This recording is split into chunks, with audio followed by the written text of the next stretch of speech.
하나님 말씀 봅니다. 로마서 9장 6절에서 18절입니다.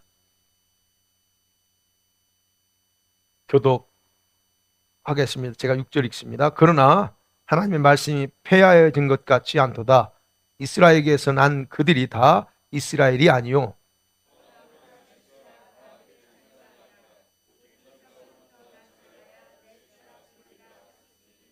곧 육신의 자녀가 하나님의 자녀가 아니요 오직 약속의 자녀가 씨로 여기심을 받느니라.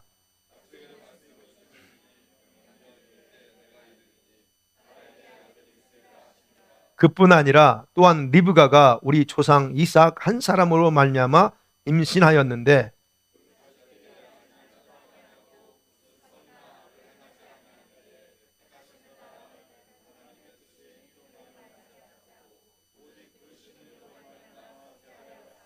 리브가에게 이르시되 큰 자가 어린 자를 섬기리라 하셨나니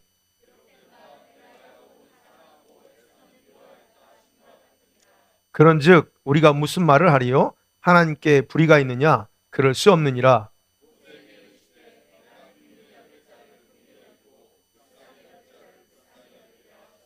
그런즉 원하는 자로 말미암음도 아니요 다른 박질하는 자로 말미암음도 아니요 오직 긍휼히 여기시는 하나님으로 말미암음이니라.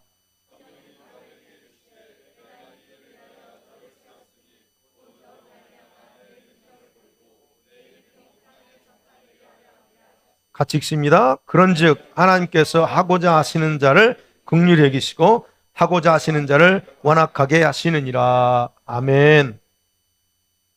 할렐루야. 예. 하나님의 주권적인 선택은 일방적입니다. 아멘. 자, 바울이 5절까지 해서 자기 민족에 대한 그런 개인적인 심정을 토로한 핵심 내용이 뭐죠? 내 민족, 자기 민족의 미래는 어떻게 될 건가 했어요. 메시아를 죽였죠? 거부했으며 그런 자기 민족 어떻게 될까에 대한 그런 걱정.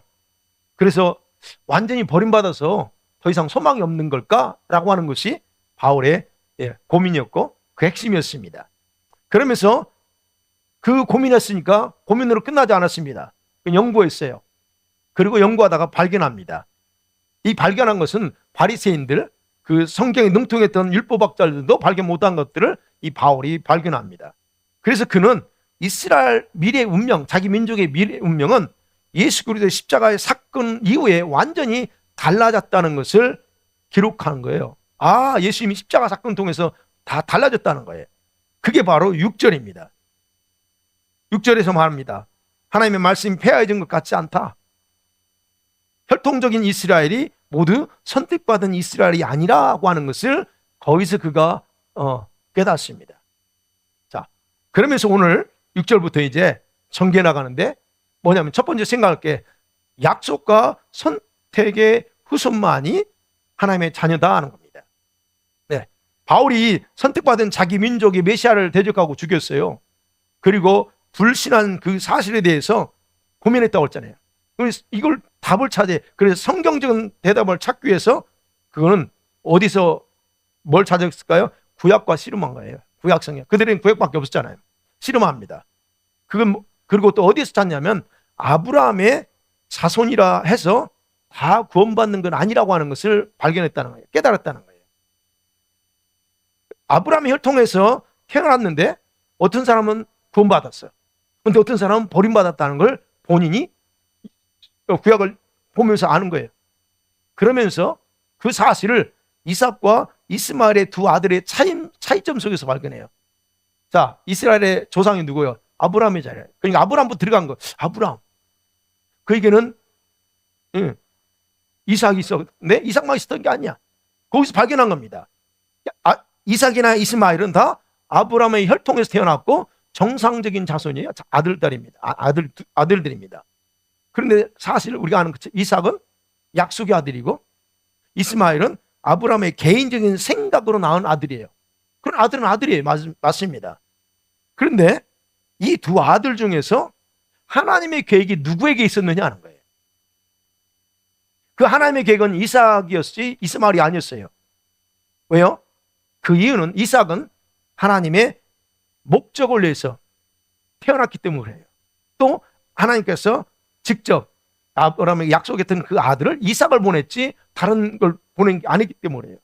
바울은 이것을 아주 정확하게 이스마엘은 그래서 육신의 자녀다 그래요. 그래서 8절에 말합니다. 육신의 자녀가 하나님의 자녀가 아니야. 육신적인 자기 생각으로 아들을 낳았기 때문에 육신의 자녀야. 그러나 그러한 육신의 자녀는 그래서 하나님의 자녀 아니다라고 이렇게 일단은 그 단정하는 이유가 바로 거기에 있습니다. 그런데 우리가 일반적으로 생각해 보세요. 이스마엘도 아들이잖아요. 어떻게 보면 큰 아들이야, 아브라함의. 큰 아들인데 왜 형을 택하지 않고 이삭이었을까 하는 거예요. 우리가 생각해 볼 때 그렇다는 거예요. 보통 저도 아들 둘이지만 장남이 더 듬직하고 그러더라고요. 저도 집안에 제가 장남이기 때문에 제가 지금 알아요. 우리 모친이 저를 보면 항상 든든하게 믿었어요. 둘째나 보면 좀 뭔가 어쩌다 불안했는데 저는 그냥 이렇게 믿으셨거든요. 그게 아마 제가 보니까 그래요. 이제 아들을 둘을 키워놓고 보니까 장남이 그래도 든든해요. 뭐 생각하는 거 모든 게 다. 그럼 우리가 생각할 때 아니 큰 아들을 하는 게 더 낫지 않냐 이거죠. 근데 왜 둘째 아들이요? 이게 일반적으로 불공평한 거 아니냐 하는 거죠. 이런 생각할 수 있다는 겁니다. 바로 이러한 우리 사람들의 생각을 차단하기 위해서 하나님은 뭐라고 표현해요? 약속의 아들이라고 정확하게 표현해요. 약속의 아들. 자, 약속의 아들이라고 이삭이 이스마엘이 아니고 이삭이 약속의 아들이라는 거예요. 그러면 이렇게 결정한 것은 누구의 결정이에요? 예, 하나님의 주권적인 뜻에 따라서 이삭을 그렇게 세웠다 하는 겁니다. 바울이 이걸 깨달은 거예요. 그러니까 그렇구나 깨달은 거예요. 그리고 이제 이삭을 봤죠. 이삭이 또 아들을 둘을 낳네. 또 쌍둥이 낳았죠. 이 두 아들을 생각해 보니까 거기에도 하나님의 뜻이 나타났던 걸 발견하는 거예요. 그 13절이 그거예요. 내가 야곱은 사랑하고 에서는 미웠어 그럽니다. 아니 어떻게 그럴 수 있어? 그죠? 여러분 하나님은 이 둘을 뱃속에서부터 그렇게 갈라놓았다는 거예요. 여기서 이제 오해하지 마셔야 될 게 미워했다는 말을 우리가 사랑했다 미워했다는 말을 우리가 오해할 수 있어요. 근데 헬라어 뜻은 이것은 에미세사라고 하는 단어인데 여러분 미워해서는 안 되는 사람들을 고의적으로 미워했다는 뜻이 아니고 뭐예요? 덜 사랑했다고 하는 상대적인 뜻입니다. 사랑을 했는데 덜 사랑했다는 말이에요. 그거를 이제 우리 미워했다라고 표현하는 거예요. 야곱을 더 사랑했지만 에서는 덜 사랑했다는 거. 야곱은 불쌍히 여겼는데 에서는 불쌍하게 보지 않았다 하는 겁니다. 그런 뜻이고요. 요즘 표현으로 하면 그렇습니다. 요즘 표현 어때요? 하나님께서 야곱에게는 은혜를 주셨는데 에서에게는 은혜 안 줬다는 얘기예요. 네. 그게 바로 미워했다는 표현에 이제 좀 더 쉽게 이해하면 됩니다. 그러면 따라서 바울이 말한 혈통적인 아브라함의 자손이라고 해서 무조건 사랑받고 은혜받고 구원받는 것이 아니라는 거예요. 그래서 바울은 11절에서 이렇게 말해요. 무슨 그들이 나지도 않았을 때 선이나 악을 행하지 않았어. 그런 때인데 뭐요? 택하심을 따라 되는 하나님의 뜻이 행위로 말미암지 않고 오직 부르신 이의 뜻대로 되었다라고 말하는 거예요. 여러분 하나님은 에서와 그의 후손들을 미워하시는 않았습니다. 에서 그다음에 나중에 이스마엘 후손도 축복해요. 그런데 그 후손들을 야곱의 후손들에게처럼 특별 은총을 베푼 게 아니라는 거예요. 제외시켰다는 거예요. 특별한 은총을 베풀지 않고 제외시킴을 통해서 그들의 죄로 말미암아 영원한 형벌에 처하도록 작정하셨다 하는 것이 바울이 깨달은 거예요. 바울은 이러한 그 역사적인 사실에 따라서 하나님의 사랑과 미워하심을 대조해서 하나님이 왜 선택했는가에 대해서 그거를 적용해서 얘기하는 거예요. 그래서 여러분 혈통적으로는 선택받은 백성이야. 그럴지라도 하나님의 절대적인 주권에 따라 버려질 수도 있다 하는 것을 그렇게 해석하는 거예요. 그러니까 여러분 한 번 구원은 영원한 구원이다, 이런 식으로 우리가 해석할 수 없는 이유 중에 바로 하나예요. 하나님의 절대 주권은 있지만 그렇다는 거예요. 그래서 우리가 선택받았던 이스라엘 역사를 통해서 이미 우리는 여러분 이 부분을 정확하게 파악할 수가 있어요. 여러분 여기서 중요한 진리가 하나 있습니다. 여기 이런 내용을 속에서 알 수 있는 것은 하나님이 이스라엘을 아브라함을 통해서 민족 단위로 선택하신 것은 개개인의 영혼의 구원을 위해서 선택한 게 아니라는 거예요. 정확하게 하셔야 돼요. 여러분 개인을 선택한 거하고 다시 말하면 이스라엘 민족 전체를 선택한 거하고 그거 다르다는 거예요. 하나님은 이스라엘을 인류의 구원, 인간의 구원의 뜻과 그 다음에 하나님 나라의 샘플로 그 샘플로의 역할을 감당하기 위해서 어떤 그런 사명을 위해서 선택했다는 겁니다. 그래서 사명적인 선택이 있어요. 그럼 우리 교회가 이런 마지막 때 하나님 저한테 그랬다고 그랬죠. 여기 밴쿠버 내 교회가 할 일이 있고 부흥을 해야 된다. 이건 교회적인 사명적인 선택이에요. 우리 교회가 그렇다고 해서 개인 구원적인 선택이 이게 이 사명 속에 포함되냐 아니라는 거예요. 여기 같이 들어온 여러분들이 이 개인적인 구원 여러분 해야지 여기 들어온다고 해서 자동적으로 다 구원받는 게 아니라는 거예요. 그런 차이라는 거예요. 일치하지 않는다 하는 거예요. 그럼 이스라엘의 사명은 아브라함의 혈통을 통해서 누구를 보내는 거예요? 메시아를 탄생시키는 게 그게 사명이에요. 그렇다고 해서 여기서 그렇다고 해서 아브라함을 선택한 그 선택이 아브라함의 혈통을 가진 모든 사람의 영혼을 구원한다는 그런 뜻이 아니다는 거예요. 그걸 정확하게 구별해 하셔야 됩니다. 우리가 그걸 알 수 있어요. 성경에서 알 수 있죠. 사울왕 하나님 선택이 있죠. 그래도 기름 부어서 왕으로 세웠습니다. 근데 그가 종말을 어떻게 맞이합니까? 구원받지 못했어요. 자살합니다. 자살하면 구원 못 받아요. 그러면 그가 하나님의 작정이었냐? 뜻이 아니요. 그건 다르다는 거예요. 그래서 혈통적인 아브라함의 자손이 자기 영혼의 구원을 위해서는 뭐 해야 돼요? 개인적으로 하나님의 은혜, 하나님의 사랑을 입어야 된다 하는 겁니다. 바로 이것을 설명하기 위해서 바울이 지금 이제는 남은 자가 있다라고 27절에서 그들이 바로 구원받는다라고 이제 그렇게 해석합니다. 자, 그게 이제 13절까지라고 하면 그 다음에 두 번째 생각할 수 있는 게 이제 19절, 29절을 좀 이제 설명해 볼게요. 하나님에게는 진노와 긍휼, 은혜의 그릇이 있다라고 얘기합니다. 자, 혈통적인 이스라엘 백성의 수가 바닷가에 모래같이 많다 할지라도 그들이 전부 구원받을 것인가? 27절에서 얘기하거든요. 바울이 어마어마하게 많아. 1000만 명이라고 하면 그들이 다 혈통이 선택받았으니까 구원받느냐? 아니면 바울은 단호하게 너 아니다라고 말해요. 뭐라고 해요? 누구에게 제한시켜? 남은 자만이라고 제한합니다. 모두가 아니야 그럽니다. 그럼 여기서 남은 자는 누구냐는 거예요. 왜 바울이 이제 얘기하는 게 하나님의 사랑을 입은 자 또는 하나님께 선택받은 자라고 그렇게 하는 거예요. 우리가 생각해보면 그러면 아니 그 남은 자들이 택함 받은 이유가 뭐예요? 다 선택해야 되는 거 아니에요? 근데 왜 다가 아니고 거기서 남은 자 그들만 선택했느냐 이거예요. 그럼 나머지 버림받은 사람들은 어떻게 돼요? 그럼 버림받은 이유가 뭐냐는 거예요.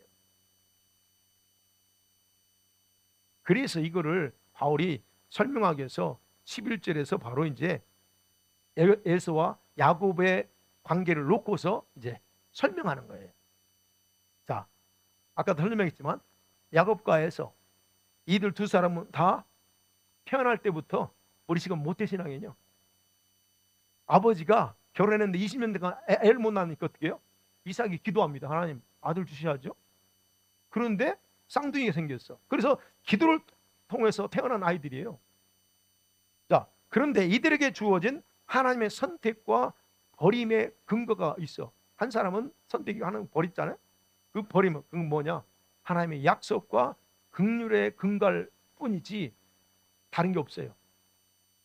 하나님의 긍휼과 약속 그리고 하나님은 자신의 기쁘신 뜻에 따라 그것을 이뤘다라고 강조하는 거예요. 그래서 11절 아까 봤던 것들. 하나님께서 어떤 사람은 자기 기뻐한 뜻대로 선택하고 어떤 사람은 선택 안 할 수 있다는 거예요. 그게 자신의 기쁘신 뜻이다. 그래서 에베소서 1장 5절에서 바로 에베소 교회에게 그렇게 얘기하잖아요. 같이 시작. 그 기쁘신 뜻대로 우리를 예정하사, 예, 기쁘신 뜻대로 그럽니다. 에베소는. 근데 여기서도 역시요, 택하심을 따라되는 하나님의 뜻의 행위대로 그럽니다. 하나님 마음이라는 거예요. 쉽게 표현하면 하나님이 그저 좋아서 어떤 사람은 선택하고, 여러분 너무 좋으니까 하나님 여러분 선택하고, 어떤 사람은 택하지 않았다는 거예요. 이러한 주권, 하나님의 주권을 여러분 우리 인간의 짧은 지식으로는 이해가 될까요? 아니 왜 그렇지? 이해가 안 되고 납득도 안 될 수 있습니다. 그러니까 납득이 안 되니까 어떻게 생각하겠어요? 우리 이제 약간 이제 이성적인 논리를 가지고 있는 사람, 아니 하나님 어떻게 그럴 수 있어? 하나님의 사랑의 하나님이라면서 그 사랑의 하나님 맞아? 이성적으로 발달된 사람은 그러죠. 하나님께서 인간을 그렇게 불공평하게 대하는 게 어떻게 사랑의 하나님이야? 라고 이렇게 못마땅하게 생각할 수 있어요. 이성적으로 지식인들이. 그런데 성경의 답은 아무리 이성적인 논리적으로 뭐 그가 옳다 할지라도 성경의 답은 아주 명확하고 정확합니다. 14절이 그 얘기입니다. 하나님이 결정하신 일을 가지고 불의하다, 불공평하다 평가 내릴 존재가 없다 그럽니다. 네가 뭔데 얘기하는 거예요. 왜요? 왜 이렇게 평가할 수 없다고 그래? 14절에 불의가 있을까? 절대 그럴 수 없다. 왜? 오직 하나님만이. 오랜만에 쓰는 단어입니다. 선상천하? 그 다음에 뭐예요? 유아독존. 이게 한자예요? 불교 용어인지 난 모르겠어요. 오랜만에 쓰는 거야. 오직 하나님 외에는 없어요. 그러니까 이게 아버지 하나님이 좋다고 하면 좋은 것이고 선하다 하면 선한 거지. 그게 15, 16절이에요. 그러잖아요. 내가 긍휼 여길 사람은 긍휼 여기고 불쌍히 여길 사람은 불쌍히 여길 거야. 아버지 마음이래요. 그 얘기하는 거예요. 하나님께서 사람들을 자기 마음대로 사랑할 수도 있고 불쌍히 여길 수도 있고 긍휼히 여길 수 있다. 그런데 그건 인간이 원한다고 해서 가능한 게 아니다라는 거예요.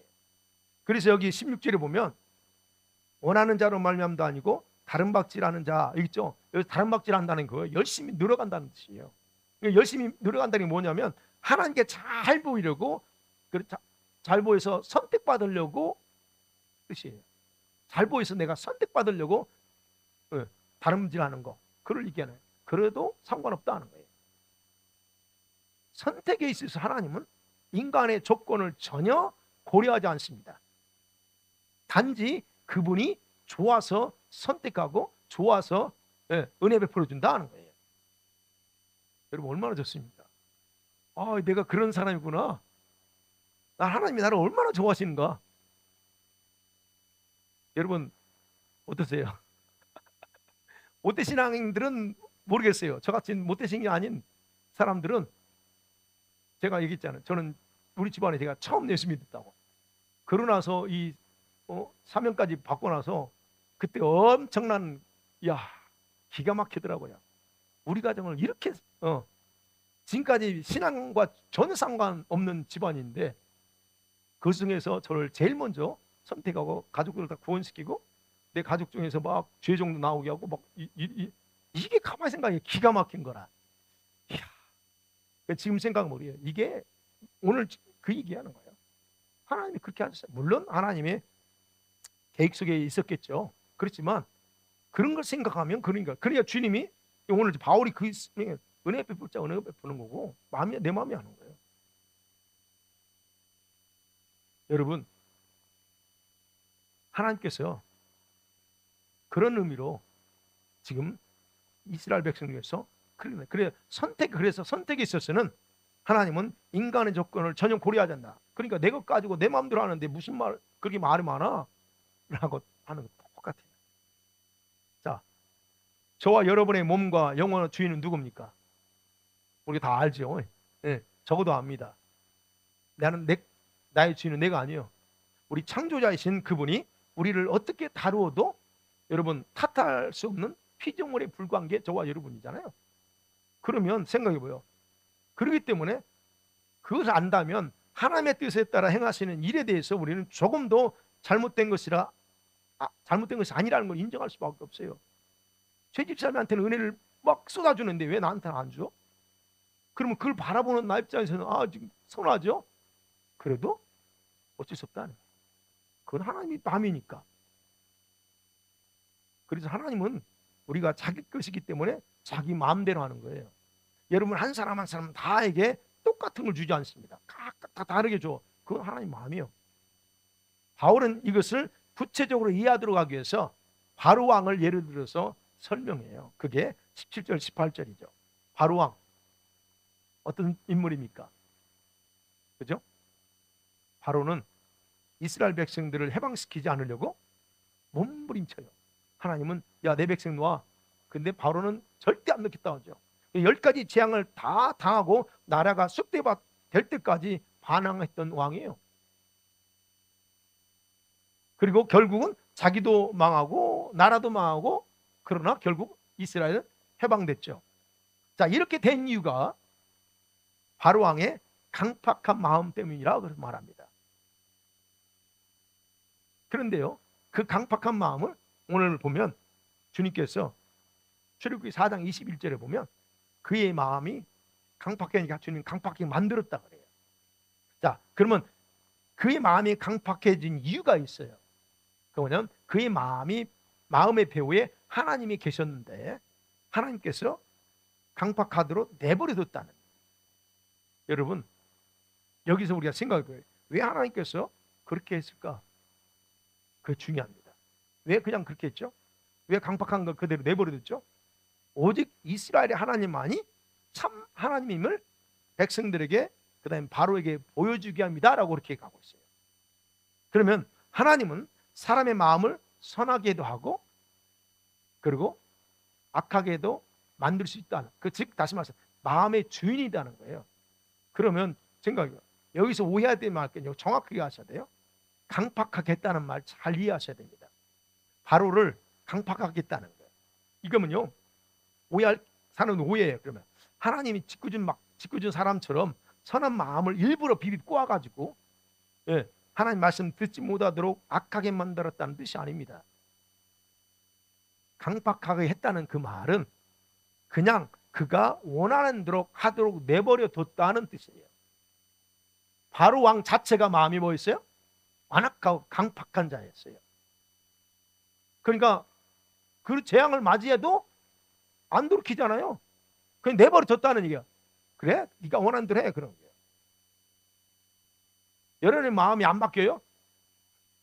내 마음이 강팍한데 이는 마음이 안 바뀌어. 주님이 내버려 둬.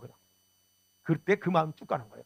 그러니까 여기 여러분 마음이 온유하지 못하고 부정적이거나 삐딱하게 된 것은 하나님이 그렇게 만든 게 아니고 하나님이 여러분 스스로 그런 마음을 고집하니까 그냥 내버려 둔 결과지 하나님이 그렇게 삐딱하게 한 게 아니라는 거예요. 이해가 되세요? 나는 왜 하나님 예수님만 사랑하고 싶은데 안 되지? 안 되죠.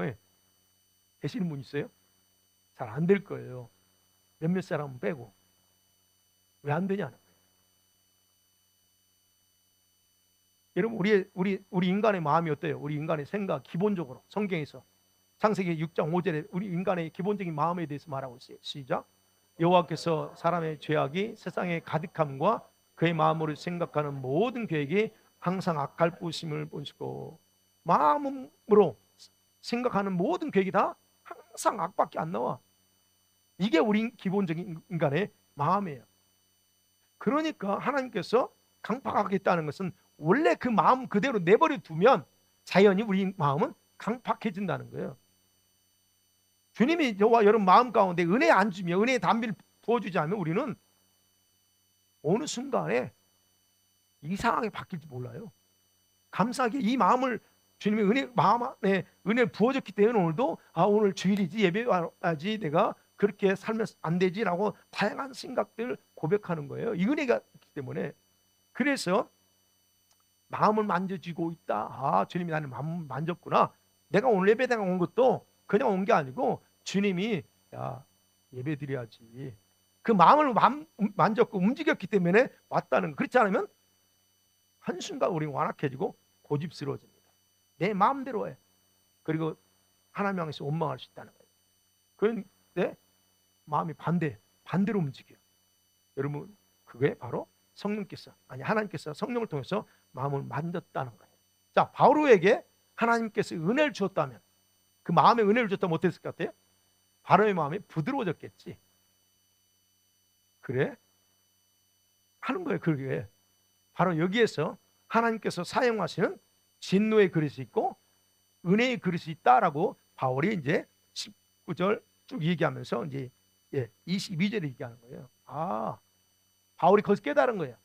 바로 같은 자도 그릇이야. 근데 이 사람은 진노를 내세우는 그릇이고 어떤 사람은 은혜와 긍휼을 쏟아주는 그릇이다는 거예요.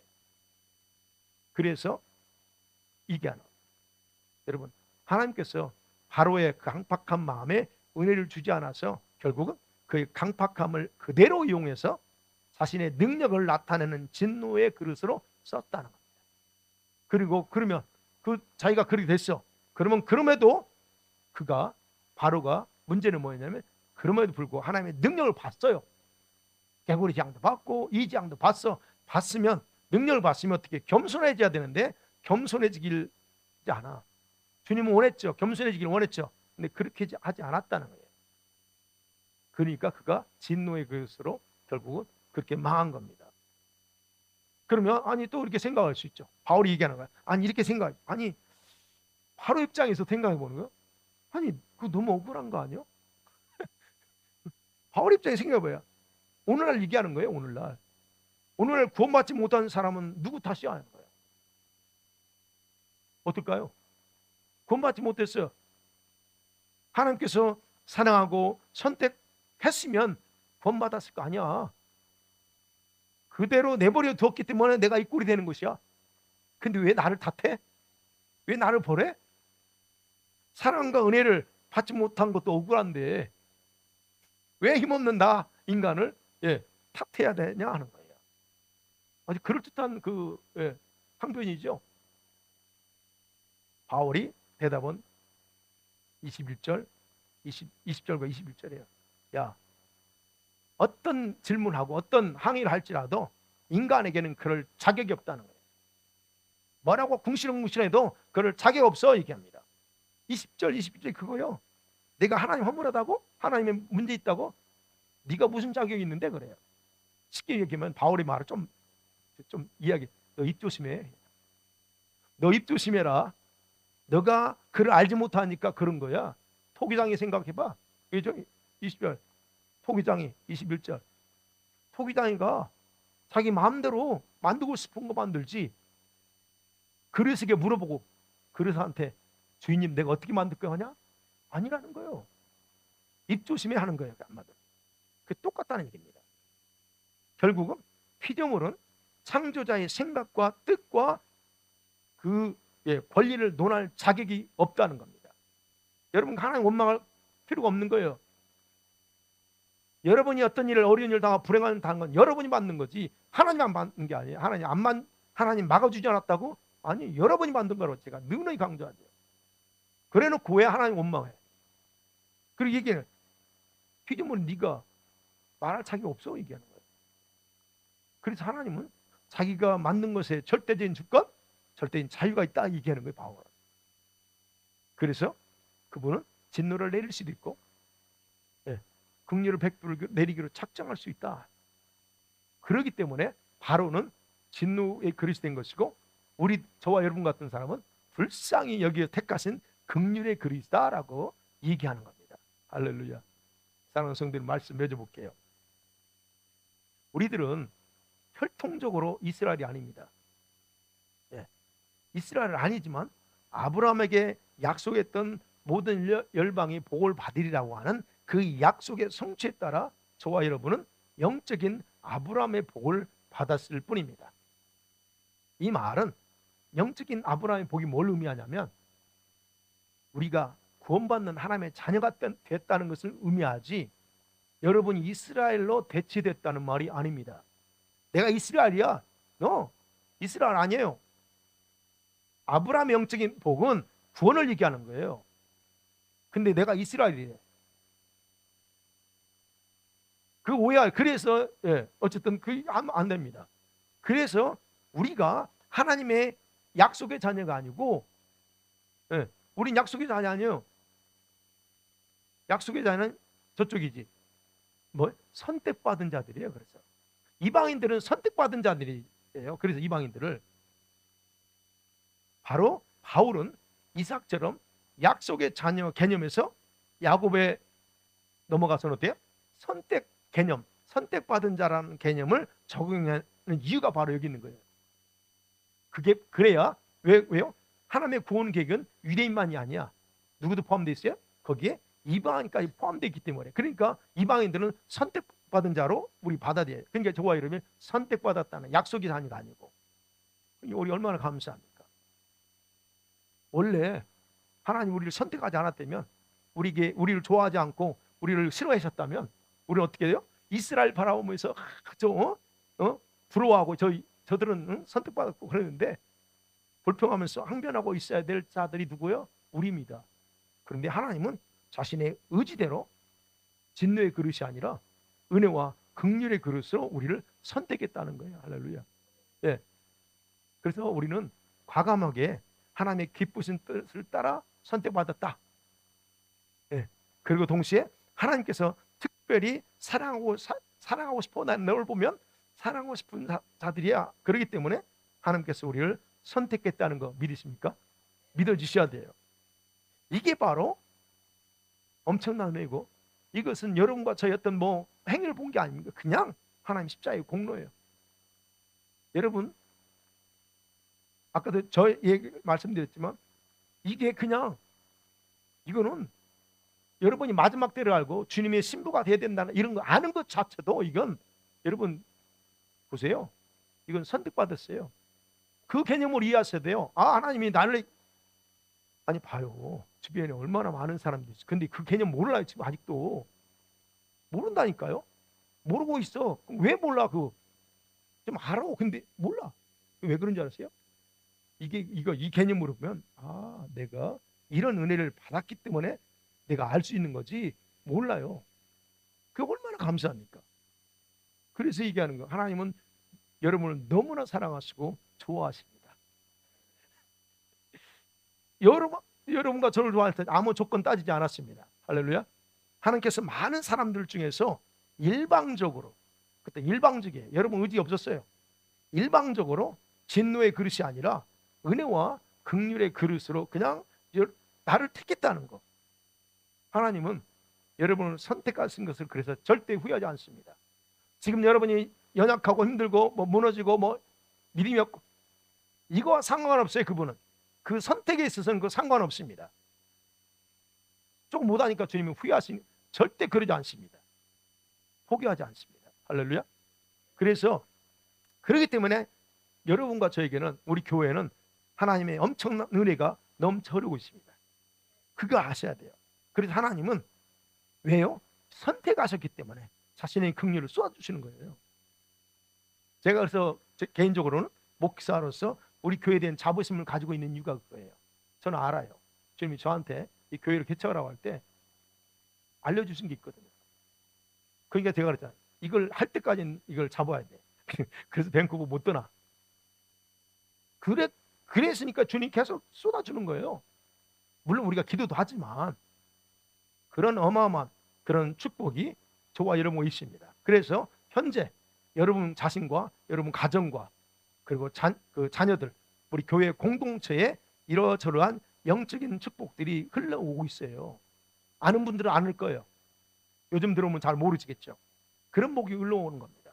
그러기에 하나님께서는 여러분을 절대로 포기할 수 없는 자로 여기고 있다는 사실을 믿으시기 바랍니다. 그리고 한 주간을 이런 주님과 나를 포기하지 않고 오늘도 끝없이 부어지는 은혜 주시는 그 주님과 깊이, 그냥 겉핥기식이 아니라 좀 더 깊이 그분과 교제하면서 동행하는 삶을 살기를 간절히 축원합니다. 아멘.